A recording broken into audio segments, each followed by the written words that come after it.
And we're beginning with this morning's breaking news. As we mentioned, General Colin Powell, the first Black U.S. Secretary of State, has died from complications from COVID. Powell served as the nation's top soldier, diplomat, and national security advisor, and his speech at the United Nations back in 2003 helped pave the way for the United States to go to war in Iraq. We're joined now by Bloomberg Opinion's Bobby Ghosh, who is in studio with me. Bobby, you served as Time Magazine Baghdad correspondent during the Iraq War. Let's just start here. How did Powell really shape U.S. foreign policy during the 21st century, based on your own experiences? Well, there are two pieces to it. There was Powell 1, if you like, with the first Gulf War, and the Powell military doctrine, which called for very large military force based on the army, bringing in an international consensus and not going into the battle until you were absolutely sure you would win with the smallest possible casualties. And then when he became Secretary of State, he had to get involved in the Iraq War. It fell to him to sell essentially that war in the United Nations, and that'll always be an asterisk in any biography of Powell, as we did just now when we were talking about his career. And then during that period, he saw that Powell Doctrine being dismantled by his successors, where American policy became much more about small footprints. You go in quickly, try to achieve quick victory, and then get out of the country. That hasn't worked. Now, he was not the sort of man who would have said, "I told you so." He was a little too much of a gentleman for that, but he could have told us so. How did he sort of balance? I mean, you had spoken to him before. How did he sort of balance those two conflicting thoughts, especially because he was someone who served in war? So how did he cope with all of that?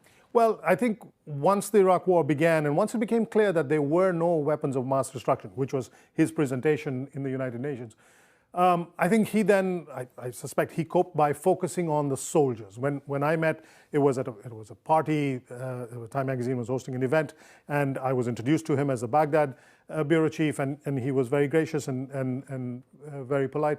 But he wasn't interested in talking about the politics of it anymore. At that point on, all he wanted to know was how are the boys doing? How are the soldiers doing? How much time do you spend in embeds? What is the mood of the soldiers with whom you interact? Is there sufficient communication between, as an outsider, do you see sufficient communication between the commanders and the ordinary soldiers?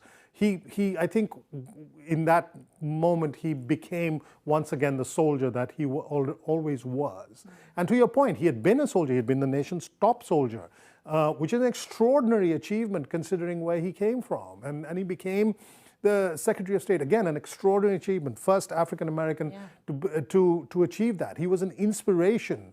Now, the arrival of President Obama overshadowed that to some degree, but there are hundreds of thousands of soldiers from minority communities in the U.S. military for whom Colin Powell represents a shining light, an inspiration that's not easy to erase because of what happened with the Iraq War. Absolutely. He was completely a trailblazer in his era, similar to Condoleezza Rice, who was also serving during the Bush era. Yeah.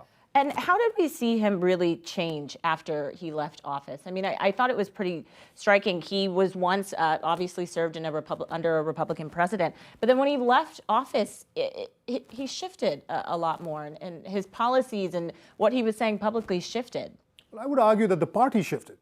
As much as he did. He was an old-style Republican, very, I suppose, in the modern definition of it, he was centrist Republican, whereas the party swung farther and farther to the right, away from his positions. He was clearly not comfortable with the evolution of the Tea Party. He was clearly not happy with the Trump iteration of the party, and he was disgusted by the attack on Congress on the 6th of January. He gave up his party membership. That can't have been easy for him, a lifelong Republican, to walk away from the party whose core values he believed in. That must have been very difficult for him towards the end of his life. But he stuck to his values. He didn't swing with the party. He could have. It might have been easier for him to just go along with the flow, but he chose not to. He stayed true to the values that he believed in, and if that meant that was no longer his party, then in the end he accepted that and got away from it. Do we see anyone else in Washington that exists like Colin Powell? I mean, you can talk about him being a decorated soldier, of course, a trailblazer in that sense, but also someone, as you just mentioned, who stuck to his values and didn't let the partisan back and forth sort of get in the way of the way that what he stood for in some way? Alas, not a lot. Not a lot of people like that. And it's something to mourn. Along with mourning the legacy of life and legacy of this one man, I suppose this is an opportunity for us to mourn the loss of that type of man, that type of person that we don't see. And there doesn't seem to be room in our politics anymore for figures like Colin Powell, and we are the poorer for it. And he made a difference too. You were in Iraq. Could you just describe sort of how him being there, or you being there and getting to speak to him, and during the time when he was Secretary of State, how did that affect what you were seeing on the ground? Well, the people running the war were of a different breed from him. He was no longer running the war. He was the Secretary of State. The Secretary of Defense was a person who was the antithesis of Colin Powell. So it pained him greatly, and I think he tried whenever he could within the confines of the Bush cabinet to try and influence decision making, especially to make sure that the soldiers were well supplied, that the fighting man didn't want for anything in the fight. But by that time, I think he was no longer the main voice in the cabinet, and that was very painful for him.